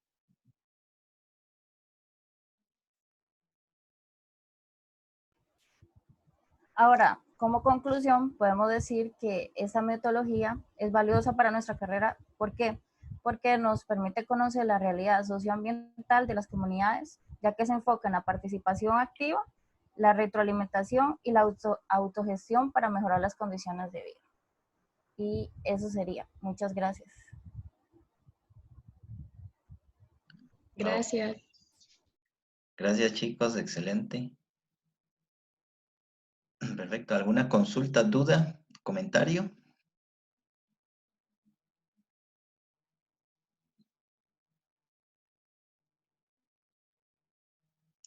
Ok, está bien. Vamos con el último grupo. Vamos a ver. Cartografía participativa o mapeo de percepción. Vamos a ver dónde estás. Ay.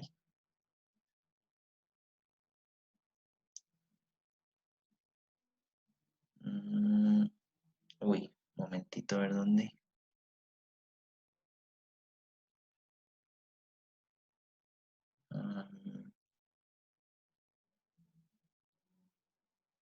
No lo ubico.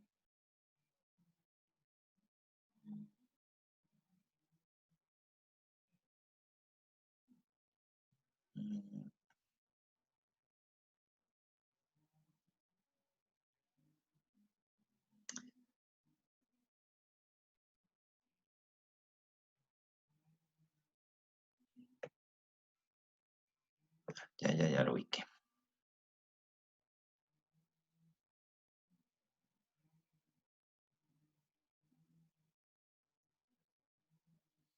Ok, chicos, cuando gusten. Hola, buenos días. ¿Me escuchan bien? Sí, yes. ¿Me escuchan a mí? Yo sí.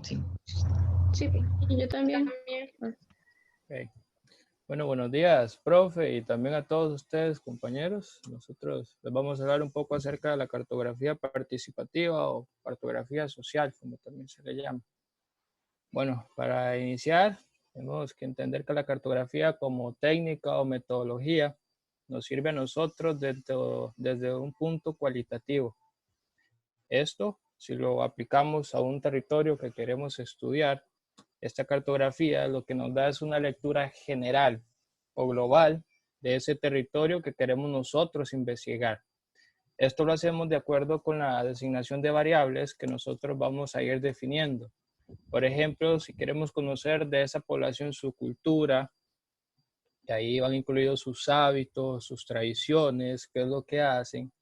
También podemos meter un poco el tema de economía, ya que, por ejemplo, si queremos saber qué actividades realizan en el día a día, de qué viven, cuáles son las industrias más grandes e importantes y qué impacto tienen estas en la comunidad, tanto positivos o negativos. También podemos darnos cuenta de su punto de vista ambiental o, por ejemplo, su nicho étnico, que de esto podemos sacar muchos patrones y hábitos con solo saber eso. También podemos meter un poco sobre qué problemas ambientales les aquejan más en su comunidad y si estos problemas están relacionados con todas las definiciones anteriores que hemos mencionado.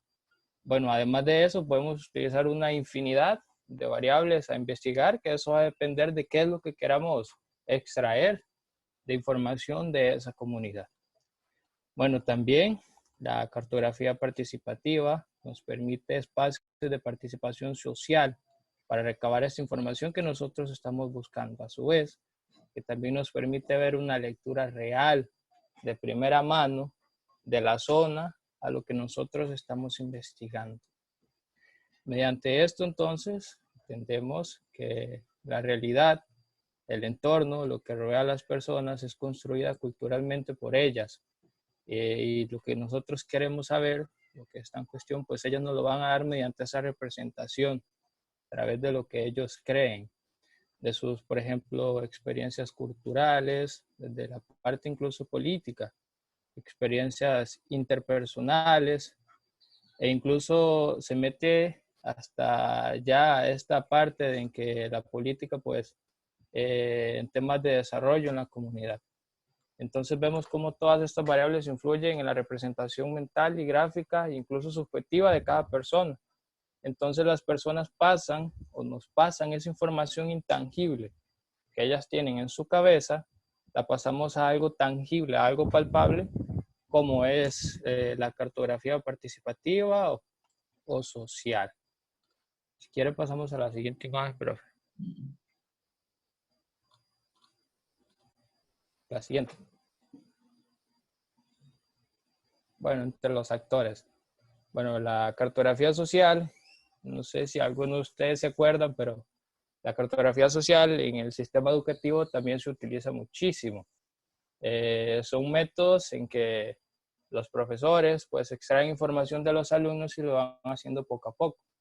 También tenemos a los jóvenes y adultos que en realidad, por ejemplo, en experiencia propia, he presenciado algunas de estas técnicas, por ejemplo, comunidades en las que se hace una cartografía gigante. Se ponen muchos papeles periódicos, por ejemplo, y las personas muchas personas comienzan a dibujar, ¿verdad? Lo que para ellos es lo más importante de las comunidades. Y lo interesante es que dentro de ellos, incluso a veces se da como un tipo de discusión para ver cuáles son las cosas más importantes, los temas de economía. Bueno, yo sugiero que esa empresa es la más importante, entonces yo lo voy a poner aquí. Y bueno, y todas esas discusiones que al fin y al cabo son información valiosa para nosotros y que de eso depende nuestra investigación. La siguiente, profe. Bueno, algunas desventajas es que, bueno, ya lo sabemos, en todos los procesos investigativos, pues, técnicas, en metodologías, vamos a tener un grado de confiabilidad, pero también algo contrapuesto a esto. Esto dependerá también de la muestra y también de la validación de los instrumentos que utilicemos para esta recolección de datos, en este caso de la cartografía. Y el riesgo más importante en este tema de cartografía social somos nosotros a la hora de interpretar estos datos que nosotros vamos a extraer de las personas. Porque podemos encontrar varios sesgos, como por ejemplo el sesgo de nosotros mismos, de los investigadores. También, por ejemplo, a la hora de encuestar, de hablar con las personas. Y incluso el de momento en el que estemos aplicando la información, si damos una instrucción mal, pues se puede malinterpretar todos estos datos y tal vez incluso vamos a desviar un poco la información o la parte en la que las personas nos van a entender la explicación que nosotros les estamos dando. Y también, pues, de que las personas de verdad tienen que estar interesadas. Entonces, no podemos llegar a una comunidad y, bueno, vamos a hacer una cartografía social sin antes, pues, sensibilizar un poquito, ¿verdad? Eso se puede hacer con charlas y talleres y etcétera. Siguiente, profe.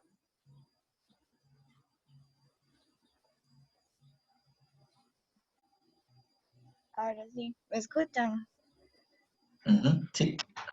Se está cayendo últimamente. Bueno, entonces, ¿cómo surgió la cartografía participativa? Dice que surgió a partir de metodologías, que era una forma de recoger y reflejar en medios tangibles la información que tradicionalmente se transmitía de manera oral, debido a los niveles de analfabetismo en muchas comunidades. Es decir,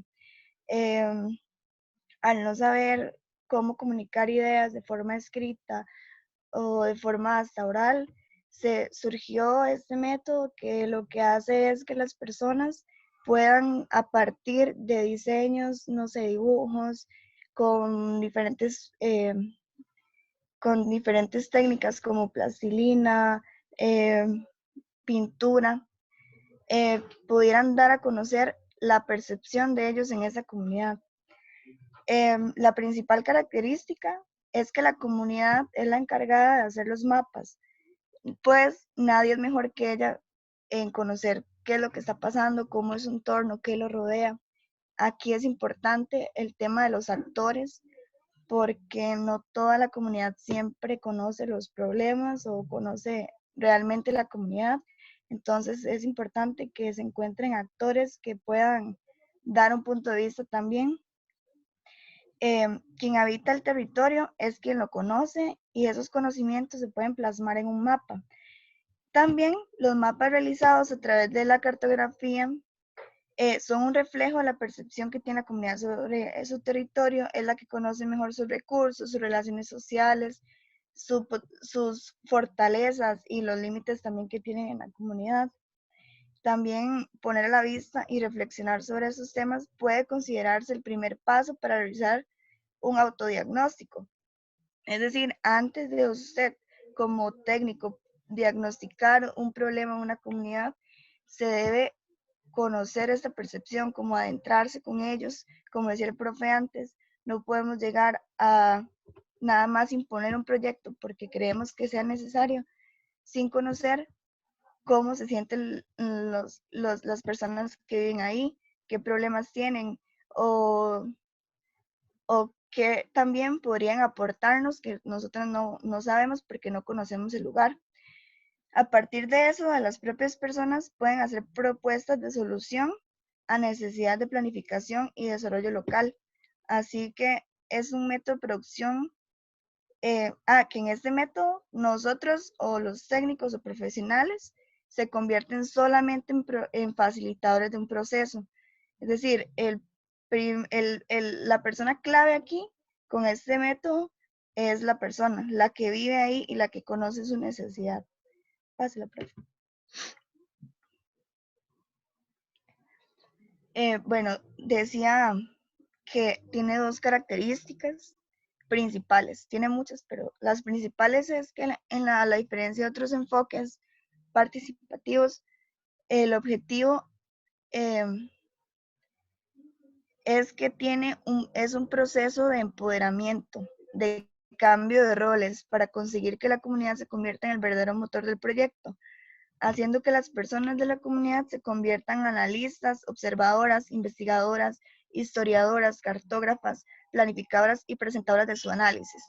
Es decir, con comparando tal vez con los anteriores, que es como la persona técnica la que lleva ese proceso, la que los va guiando. Ellos, y a mí eso me pareció muy interesante, que las personas o los roles se invierten y ellos se empoderan y pueden tener la oportunidad de decir su punto de vista, no siempre nada más sentarse y escuchar, sino ser o sentir que ellos son ahí los puntos clave. Y es importante porque ahí ponen en práctica todas las anteriores, la de análisis, la de investigación, y bueno, y todas otras características y potencias que tienen ahí en la comunidad. La segunda es que se caracteriza por la utilización de medios visuales. Es un proceso que trata de incluir a todas las personas basándose en la idea de que una imagen vale más que 1000 palabras. Los métodos visuales resultan menos agresivos que las encuestas y entrevistas para la obtención de información y facilitan la incorporación de personas no alfabetizadas en el proceso. A veces es cansado solo leer y leer, ¿verdad? Entonces, es importante que este método tal vez sea más suave para algún tipo de población. Pásala, profe. Y eso es. Muchas gracias. Ok, gracias chicos, excelente. Igual, compañeros, comentarios, consultas.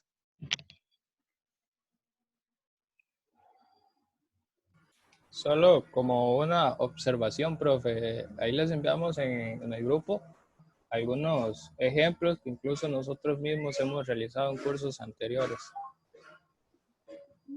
Okay. ¿Cómo de cuáles? cartografía social. ¿Cómo cuáles?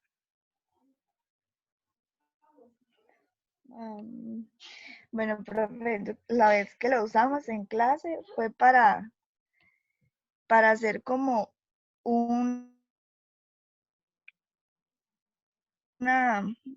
representación de a lo largo de un río, la subcuenca, ¿verdad? Que qué es lo que había ahí, qué contaminación podía encontrarse, cómo está la naturaleza. Entonces yo creo que, bueno, y lo hemos como grupo, y no sé si me contradicen, sí he notado que es una forma más como interactiva, no es a veces, es que a veces están cansados nada más leer y leer, sino que la parte visual, la parte de colores, ver texturas,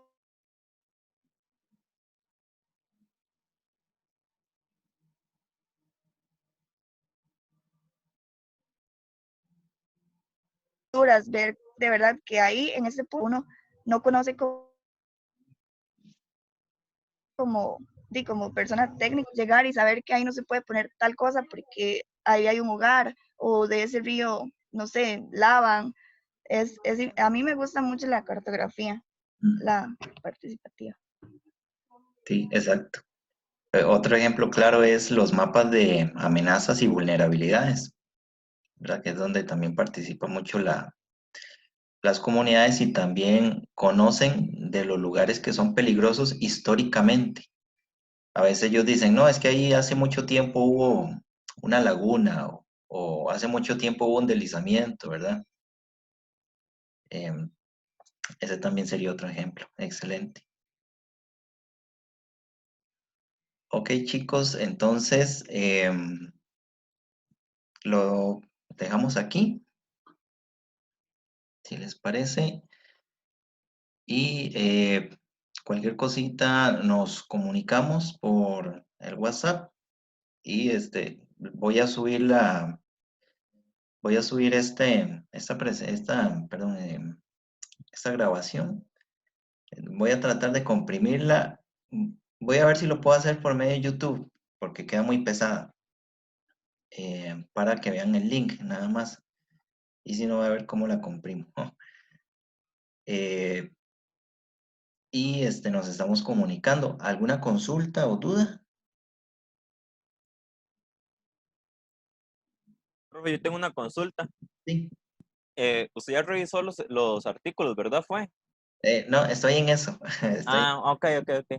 Sí. Sí, sí. Gracias. Espero en estos días ya para que vean ahí el porcentaje. Y ahí vamos construyendo la parte de las calificaciones. Y felicitarlos, bueno, hoy estuvo bastante bien, abordaron muy bien la parte conceptual de las técnicas. Lo importante es que las conozcan, no nos vamos a hacer expertos, pero que las conozcan y en algún momento que ocupen utilizarlas con otros profesionales o otros colegas en algún trabajo o algún proyecto. ¿Verdad? Entonces, son muy utilizadas y para nosotros, por supuesto, en el tema de participación comunitaria, son básicas. Entonces, espero y también con esta hayan aprendido algo un poquito más, o si las conocían, pues también que hayan aportado a los otros compañeros que no las habían visto.